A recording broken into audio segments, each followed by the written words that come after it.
ಇನ್ನು ಬಿಜೆಪಿಯಲ್ಲಿ ಅಡ್ಡ ಮತದಾನಕ್ಕೆ ಬಿವೈ ವಿಜೇಂದ್ರ ಕೂಡ ಗರಂ ಆಗಿದ್ದಾರೆ. ಅಡ್ಡ ಮತದಾನ ಮಾಡಿದವರ ವಿರುದ್ಧ ವಿಜೇಂದ್ರ ಆಕ್ರೋಶವನ್ನು ವ್ಯಕ್ತಪಡಿಸಿದ್ದಾರೆ. ಪಕ್ಷಕ್ಕೆ ದ್ರೋಹ ಮಾಡಿರೋದಿದೆಯಲ್ಲ, ಇದನ್ನು ಯಾವುದೇ ಕಾರಣಕ್ಕೂ ಸಹಿಸೋದಿಲ್ಲ ಅಂತ. ಪರಿಷತ್ತು ಚುನಾವಣೆಯಲ್ಲಿ ಅಡ್ಡ ಮತದಾನ ಮಾಡಿದಾರಲ್ಲ ಬಿಜೆಪಿಗರು, ಈ ವಿಚಾರವಾಗಿ ರಾಜ್ಯಾಧ್ಯಕ್ಷ ವಿಜೇಂದ್ರ ಗರಂ ಆಗಿದ್ದಾರೆ. ಪಕ್ಷಕ್ಕೆ ದ್ರೋಹ ಮಾಡಿರೋದು ತಾಯಿಗೆ ದ್ರೋಹವಾಗಿದ್ದಂತೆ.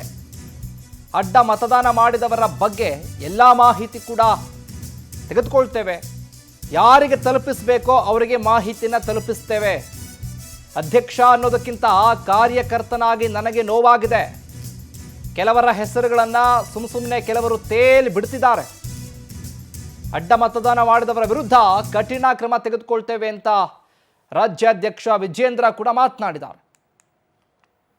ನಾವು ಕೊಟ್ಟಂತ ಮತಗಳು ವ್ಯತ್ಯಾಸ ಆಗಿದೆ ಅನ್ನೋದನ್ನ ಅವ್ರು ಹೇಳಿದ್ದಾರೆ. ಎಲ್ಲವೂ ಕೂಡ ಇವತ್ತಲ್ಲ ನಾಳೆ ಸಂಪೂರ್ಣ ಒಂದು ಚಿತ್ರಣ ನಮಗೆ ಸಿಕ್ಕೇ ಸಿಗುತ್ತೆ.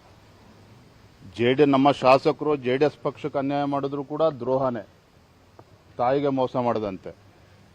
ಬಿಜೆಪಿ ಶಾಸಕರು ನಮ್ಮ ಬಿಜೆಪಿ ಅಭ್ಯರ್ಥಿಗೆ ಮೋಸ ಮಾಡಿದ್ರು ಕೂಡ ಅದು ತಾಯಿಗೆ ಮೋಸ ಮಾಡದಂತೆ. ಹಾಗಾಗಿ ಇದನ್ನು ಬಹಳ ಗಂಭೀರವಾಗಿ ಪರಿಗಣಿಸಿ, ನಾನು ಕೂಡ ಒಬ್ಬ ರಾಜ್ಯದ ಅಧ್ಯಕ್ಷನಾಗೂ ಕೂಡ ಪಕ್ಷದ ಆಂತರಿಕ ಬೆಳವಣಿಗೆಯನ್ನು ಗಂಭೀರವಾಗಿ ಗಮನಿಸ್ತಾ ಇದ್ದೇನೆ. ನಾನೊಬ್ಬ ಕಾರ್ಯಕರ್ತನಾಗಿ ಇವತ್ತು ಮಾತನಾಡ್ತಾ ಇದ್ದೇನೆ. ರಾಜ್ಯದ ಭಾಜಪದ ಅಧ್ಯಕ್ಷರಾಗೂ ಕೂಡ ನಾನು ಮಾತನಾಡ್ತಾ ಇದ್ದೇನೆ. ನಾನು ಭಾಜಪ ಅಧ್ಯಕ್ಷ ಅನ್ನೋದಕ್ಕಿಂತ ಮುಂಚಿತವಾಗಿ ನಾನು ಭಾರತೀಯ ಜನತಾ ಪಾರ್ಟಿ ಕಾರ್ಯಕರ್ತ. ಹಾಗಾಗಿ ಕೆಲವು ಬೆಳವಣಿಗೆಗಳು ನನಗೂ ಕೂಡ ಬೇಸರ ಇದೆ.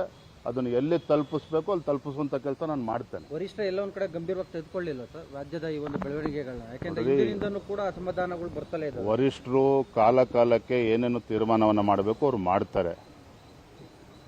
ಇಲ್ಲಿ ನಾವೆಲ್ಲರೂ ಕೂಡ ಸರಿಯಾಗಿ ಹೋಗ್ಬೇಕಾಗಿರ್ತಕ್ಕಂಥ ನಮ್ದು ಕೂಡ ಕರ್ತವ್ಯ ಇದೆ. ಅದು ಆಗ್ತಾ ಇದೆ, ನಾನು ಆಗ್ತಾ ಇಲ್ಲ ಅಂತಲೂ ಕೂಡ ಹೇಳ್ತಾ ಇಲ್ಲ. ಆದರೆ ಇಂಥ ಮಹತ್ವವಾಗಿರ್ತಕ್ಕಂಥ ಚುನಾವಣೆಯಲ್ಲಿ ನಮ್ಮ ಶಾಸಕರುಗಳಿಗೆ ನಡ್ಕೊಳ್ತಾರೆ ಅಂತೇಳಿ ನಮ್ಗೆ ಯಾರಿಗೂ ಕೂಡ ಕಲ್ಪನೆನೂ ಕೂಡ ಇರಲಿಲ್ಲ.